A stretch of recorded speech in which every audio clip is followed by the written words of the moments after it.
Hi, this is Cousin Russ Worthington, and today we're going to talk about scheduling a Hangout On Air event in a community. And with me is Dear Myrtle. Hi, Myrt, how are you? So good to see you.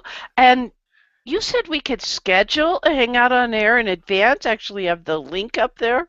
Yes, it's a new tool that's been given to us, and we're going to try it out. And my inexperience being on this side of the Hangout on Air, I'm going to rely on PowerPoint, and I'm going to do the screen share with you Okay, because I'm more comfortable with that for this go round, and it tells my perfect. story, but we'll see what the screens look like. So I'm going to start, and I found a new tool that lets me run a laser around my picture, so when important Good. things are here, we will see them. So we're going to start out with a Google Hangout On Air event. Now, And we like Hangouts on Air because they're recorded and you can have 10 people in the film strip area. And when it's going live, thousands of people can view it. yep. But we So didn't like that you couldn't tell people what the link was until just before the event went live. So you got a new plan. we we do, and I believe that it works. So we have this is strictly for a community, and I'm sure it can be used otherwise. But we work in our community, and one of the things that we want to make sure that it's easy to find, so if somebody comes into the community, that they can find what they're looking for. They can find it as an event as well, and that's a different place on the page, but I want to make sure that it's easy to find. And here's the one I like. I want that event on my calendar so I don't have to try to remember or write it down. Your personal Google Calendar, My yes. my personal Google Calendar, and as you and I want is all the comments in one place, and that's what I want to do. So what I did on this screen is I clicked on the home button at the top, which brings out this menu of options, and I go down to Hangouts because that's where we're going. That's what we want to do. We want to do a Hangout, and then up in the upper right-hand corner is a screen that says Schedule Hangout on Air. So that's what we want to do, and I'm going to click on that blue button, and that's going to bring up this panel, and I'm going to talk about pieces of that panel right now. The, Hmm. the top is the subject. And so whatever the topic, whatever the subject is for the day, and in my notes as I was going through this, and is that it might be worthwhile putting the note into this, I'm sorry, the date into this box. So I Uh, could put like Mondays with Mert, 27th January 2014. yep, it's Okay. not required, but it's something to think about. Hmm. The next is the normal details that you normally put in the Hangout on Air. Now we're going to come back to here because this is a piece of the screen that people will see, and we're going to want to play Well, around with it. that's like where I'd say, oh, a newsy across Mert's desk, hangout discussion, or this, it's just kind of the cute blurb about it. Exactly the details of what we have a quick subject line, but since it's more details, and we want your comments here. Those your normal uh, blurb that you put there each time.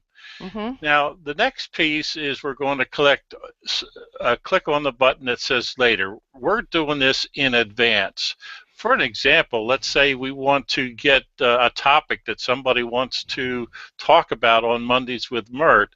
By Hmm. doing what we're talking about, we're going to schedule it for later, Hmm. and we'll make it available so they can make those comments ahead of time. So we're going to schedule for later, and the window will bring up the date and time, and this date and time is for me, but Google will take the magic and uh, make it Ah. available for your time zone. Hmm. This next button is by default public, and That's the green part, yeah. that's the green part that's highlighted, and Hmm. And you want to do that the first time. Make sure that public is selected. It is the default. Every time I've done this, it's Mm-hmm. been the default. Now, what I've added is the community.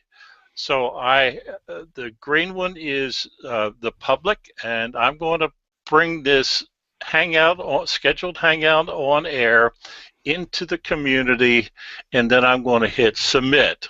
So let me just go back and do the screen again. This is the Hangout title. Okay. This piece is the Hangout description. And I don't, in the description anymore, have to list 29 different time zones, do I? I just need to be blurby and enticing people to come to it by my description there. Yes, and we'll show you how that will show up in a minute. This is the description, the fact it's later and when later. Again, I want to highlight the fact that it needs to be public first, and then I've added the community, and so I'm sharing it with the community right off the top, just when I set this up. Okay.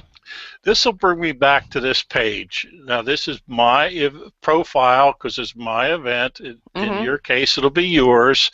And normally, unless you put a graphic, and you can put a graphic here, it looks like a blurry face, which that is fine for now. That's the default of your profile picture, but they made it kind of blurry. That's correct. Okay, got it. We'll talk about that a little bit, what happens there. You can do other things, which I won't go into. For an example, you could replace that with what they call a trailer, but that's a topic for another discussion.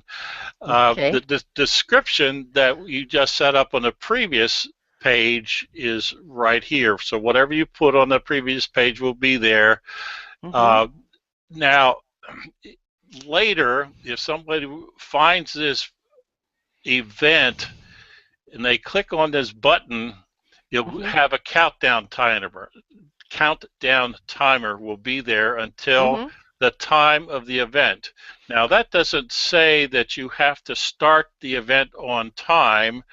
It just will be there and will count down until the scheduled time, whatever I set the time for. Now, so if they're confused, even though they could read the time in the lower right, it will then say, 2 days, 3 hours, 29 minutes before the event is scheduled to start. That is correct. And if you start a few minutes later, it'll give you another message there that they're waiting to start. And so but it gives the viewer who's finding this event some information about what's coming. Cool. I'm really excited about it. All right. So this is the one place that this will appear is in the events for the community.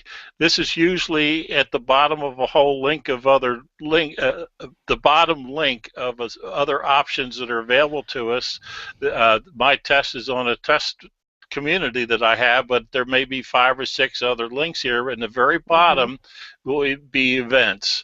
So let me just get this straight. Right now we're looking at a private community that you and I set up for discussing Mondays with Myrt.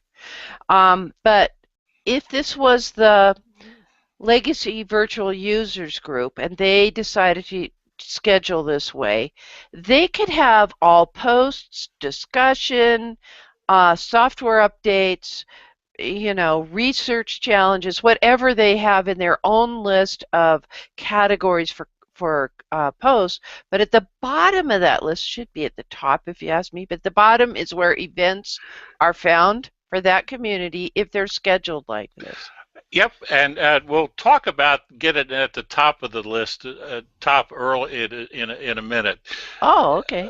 Over here on the right is the link for that event, and you see how you've got your logo here. You can change that, and that was what I talked about a few minutes ago.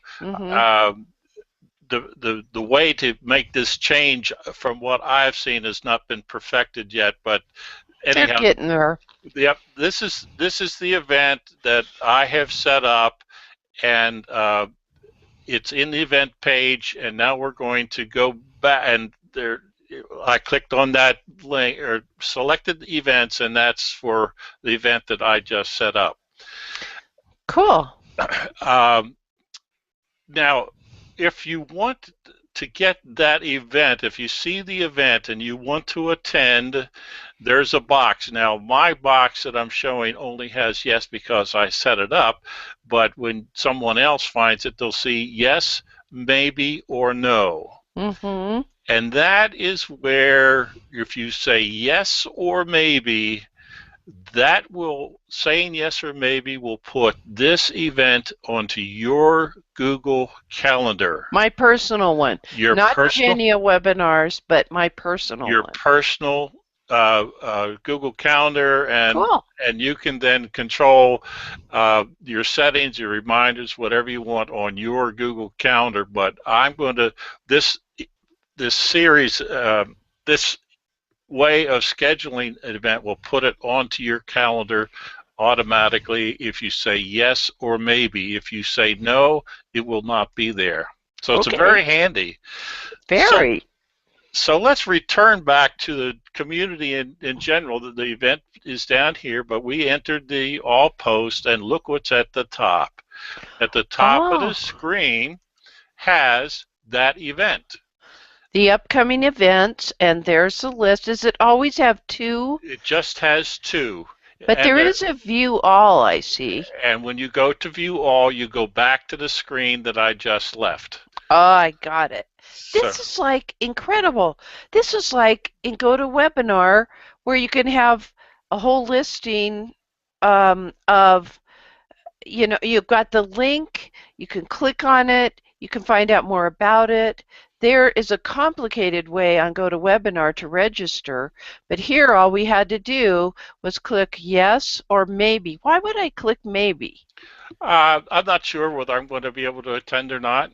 But you'd still like to remember it just in case. Absolutely. And it's in your calendar then. Yep. Yeah. But there's something missing on here, and that is, where's the event? Well, it's not there. So when I set it up and I want it in here someplace, easy to find, I'm going to find it up here, and I can find it down here, but I want that event somewhere in the community because we're going to want comments later on, right? Okay, yes. So I'm going to return to my my event that I have created, and by default, I can have comments put in there. If somebody were to go in, they could put comments here, but I don't want comments here. You know why? You know why that's important, Russ? And why people trust you and me is if the comments are here in the event and it's public, then every Tom, Dick, and Harry can post. Yep. And if in comments somewhere is where we give people the option to join the panel and have some people cycle in and others cycle back on, etc. We don't want any Tom, Dick, or we don't want spammers. Right. So we want to be able to keep our comments as we've been doing in the community, and that's what you're talking about now. Yep, and here's the magic button to do that. It's difficult to see, but it's there, and there's a downward arrow, which has some options. The top option is a guest can comment. So it's a matter of unchecking. We also have the option to put pictures there down here if you want, but we don't want anything on this page, but there's an option here. And my experience in playing around with this screen is to, before you're done with this screen, make sure that if you don't want comments, that check mark goes away. You know, this is important. Stay on this slide for a second because I'm thinking of Jill Ball following along with this, and she's going to deselect comments right off the bat, and then she's going to decide, oh no, I want to add a trailer, which can be a graphic or video. I put my graphic there. What I noticed is if I put my graphic in place of my fuzzy profile picture, it adds the check mark back in again under guests can comment. It's a fluke.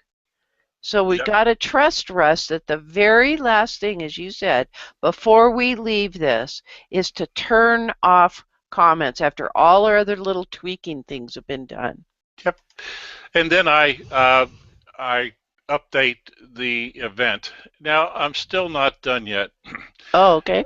Because I haven't put it in the community yet. So I need to share. It's under events. It's under events.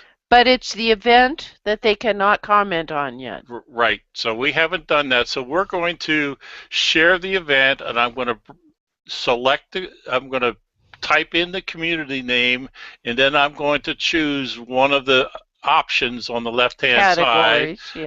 Categories, yep. And I'm going to select the one that I want, and then I hit, I've highlighted the community name. And then I'm going to select the category that I want this post to be in, and then I'm going to share with the community. I'm not quite done yet because we've said you can't put your comments anyplace, so I need to be back in the event. In the community, I want in the event you can't comment, but I want you to comment in the community. So you right-click on the timestamp of the event, and you select. You select copy link address. So you right-click on the timestamp, and you select this option. And then you return back to that event, and I blew up the event. This is the description and I chose to put it at the top. I said, please put your comments here, and I pasted that link. Now you may want to tighten this up or broaden it, put an extra line space. I like it, yeah. Or look at what with this down. The scroll bar, you may want to look at how much white space you want, but what we're going to do is put that link into the description of the event, so people know where to link, and they'll then click on it. Okay, now can we go back one, because I just want to talk about that. Sure. Because this part, you've explained this to me a couple of times, and I set up one like this. But now I'm really getting this part, that this needs to be part of the description of the event, and the comments are where you have shared the post in the community, where you've shared the event, rather, in the community as a post, and then we can have all 500 comments or whatever. Yep. But and I'm always looking at protecting my community and keeping the spammers out. The bad guys would be trying to click on that link, and they have to be approved to come in the community. We have a nice protected community. And so I love what you're doing here, Russ. It makes sense. So they would then click on that community as a spammer and see that it's not an open community, it's protected, and their membership would have to be approved before they could post in that community. And they might find the event in the public posting that I have. They could watch it. Yep. And we don't care. But when they come in, they're going to find that they can't post it. Can't post comments to it. So they can look, but they cannot comment. Yep. Okay. So let's let the comments begin. And this is a screenshot when you saw the fuzzy background, and I clicked on the timer just so you can see that there's time coming in, and now we can start the comments. That I clicked on that play arrow. And then I can put in my comments. So now we're back into the community, and there it is, and there's the comments, and these comments can come in ahead of time. Like if you want us to talk about something with Mondays with Myrt, somebody could put that. They'll see the scheduled event, they see when it is, they see the title of it, and then they could put would you talk about whatever the topic is. So can I ask you a question? Sure. We cannot pin this post up high. That's correct. And throughout the week, occasionally I put things in the community that are going to push this farther down the list. But if the person goes to events, they'll see the event where they cannot comment with the clickable link that takes them directly to this post back in the protected environment of the community. And if they are a community member, they can go ahead and say, could we please talk about Evernote Web Clipper again? Right. Or do we have time to do this or that? And that keeps all those requests and all the responses together in one place so that we're all on the same page. I get that. Okay, now it's actually, my light bulb's going off for us, or on. Okay, I get it. I love it. So there's a comment that I made. So we begin the fun. But as I was going through this, I learned two other things, and I want to share that with you. Back on when you were editing the event, there's a little links little links, and it's grayed out. And if we ever have to capture the links for the event, we can pick it up when we edit it. We can pick it up here, or if we wanted to embed the video for another purpose into a website, the link is there, and it's here. This is my link. I scheduled it, but I have access to those links. So let me think about this. We've understood that we set up or we scheduled a Hangout on Air. It automatically became a public event, and we added the community. Then we went over to and you showed us where it shows up as an event in the community.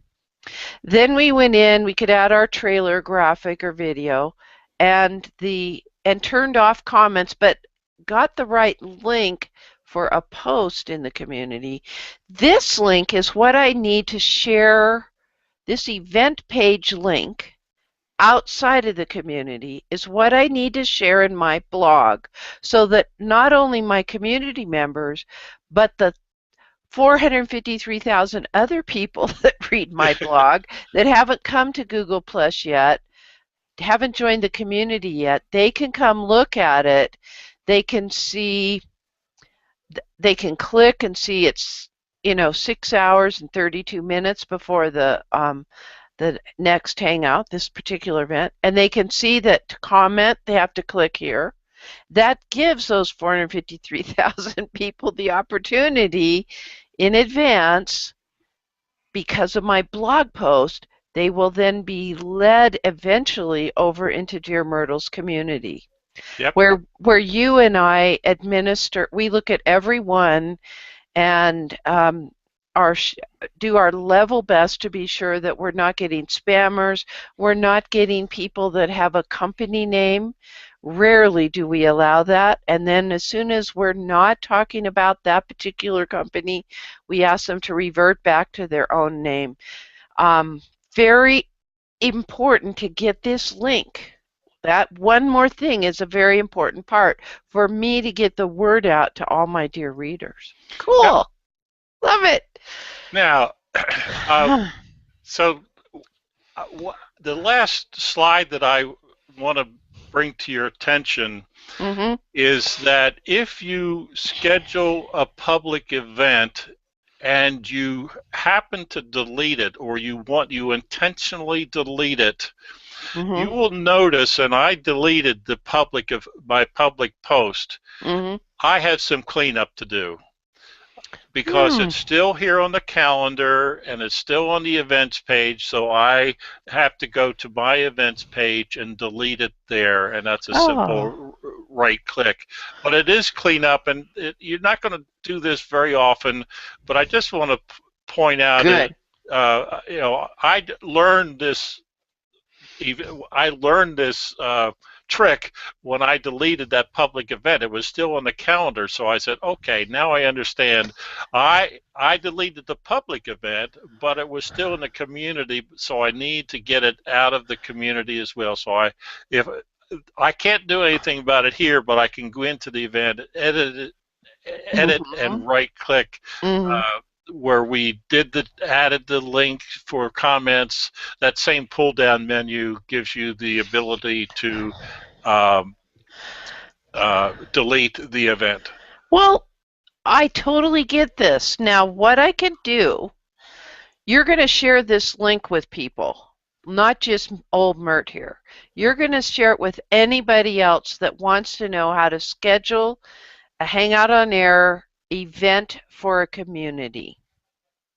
And I hope, I mean, I'm sending the link to, I'm sharing it with Jill Ball, Yep. I'm sharing it with Tessa, because we've worked with this now enough to know that it's reliable. And we pretty much have figured out all the consequences of it, because we don't use Google Hangouts in the genealogy world the same way that other people use it. Yep. Um, and uh, and that helps us avoid having those spammers that I talked about. So cool. I want every genealogy society to be able to think through, oh yeah, we could have a community that has our society's name on it, and we could schedule Hangouts on Air events in the community. Um, we have to do it publicly first. That's so that it can be shared by people who are not yet in the community. And we can turn off comments so we don't get spam. And we can keep a whole series of comments that are relative to what are we going to talk about, and to the comments that come from people who are watching it live or watching it later and want to interact with the participants on the panel. So, And it also allows us to pull in those comments from the community while the scheduled Hangout on Air event is oh yeah. running live, because I only have one place to go. I pick up the link from the community, and then Mm-hmm. I can pull in the comments. So while the Hangout on Air is live, I can Mm-hmm. pull in the comments from the community. So if you're not on the panel, we still want your comments from the community, and so you don't have to look for the event, and you don't have to look for the comments, because they're all in one place. All in one place. Thank you so much for sharing this with me. And creating the PowerPoint, because you have tried to explain this to me. I keep dropping all these sticky notes because I've taken copious notes and I've tried to follow along, but you've really helped me understand this whole process much better. Um, I want Google Hangouts to become industry standard in the genealogy category for family reunions, for high school reunions, for talking to your mother-in-law in Spain. And the fact that they are recorded automatically and archived, as this Hangout on Air will be, it's just phenomenal use of technology. Thanks to Google Plus for making it free. Yep. Okay. Well, you want to close us out? Oh, okay. All right. I will do exactly that. Thank you very much. Happy family tree climbing, everybody. That's a wrap.